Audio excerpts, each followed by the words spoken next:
Pada video kali ini saya akan menjawab tugas UAS pengembangan profesionalitas kelas B. Mungkin sebelum saya menjawab, izinkan saya memperkenalkan diri saya terlebih dahulu.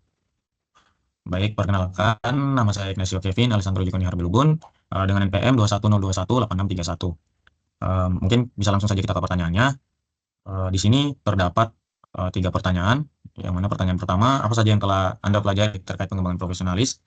Yang kedua, mengapa sebagai mahasiswa teknik sipil perlu mempelajari pengembangan profesionalisme?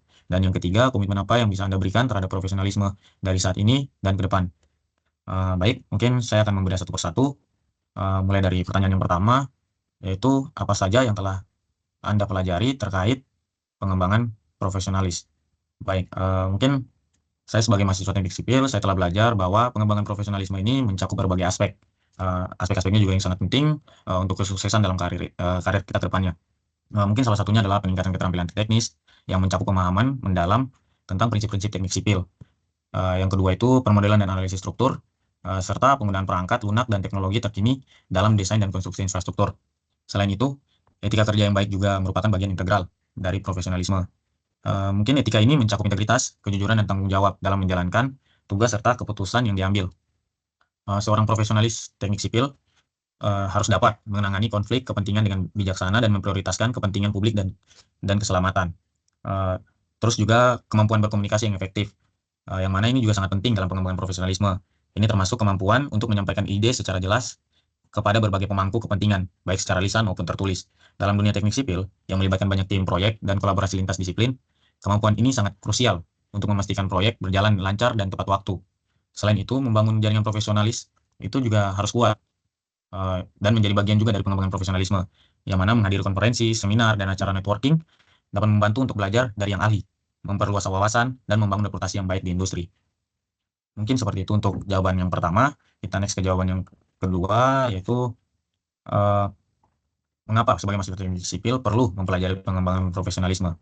Mungkin sebagai calon insinyur, uh, kita pastinya memiliki tanggung jawab besar terhadap keselamatan masyarakat dan keberlanjutan lingkungan. Pengembangan profesionalisme ini membantu mempersiapkan kita untuk menghadapi tantangan ini dengan baik. Pertama, mungkin mempelajari keterampilan teknis yang kuat sebagai uh, bentuk kerja yang lebih efisien dan juga aman dan berkelanjutan.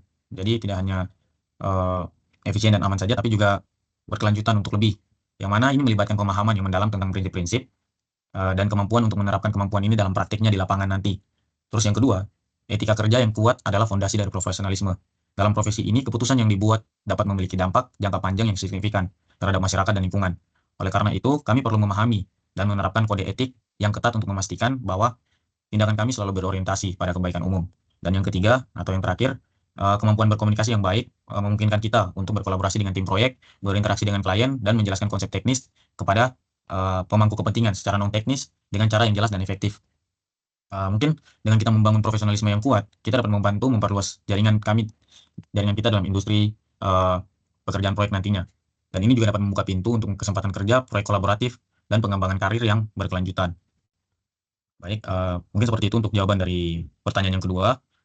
Kita bisa lanjut ke pertanyaan yang berikutnya, yaitu komitmen apa yang bisa Anda berikan terhadap profesionalisme, pemikiran, ucapan, perilaku, dan tindakan dari saat ini dan ke depannya. Saya sendiri berkomitmen untuk menerapkan profesionalisme dalam setiap aspek kehidupan profesional saya.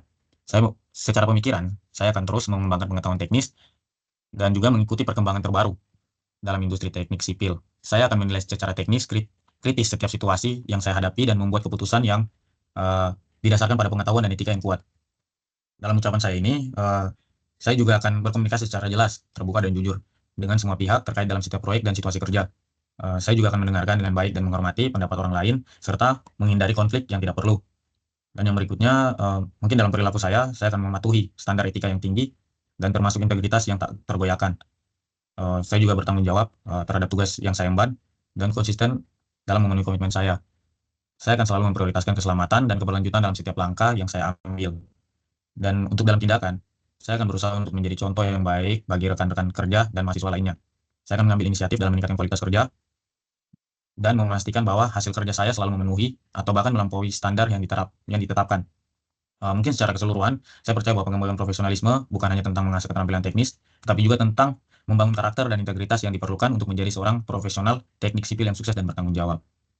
Mungkin Itu jawaban terakhir dari saya.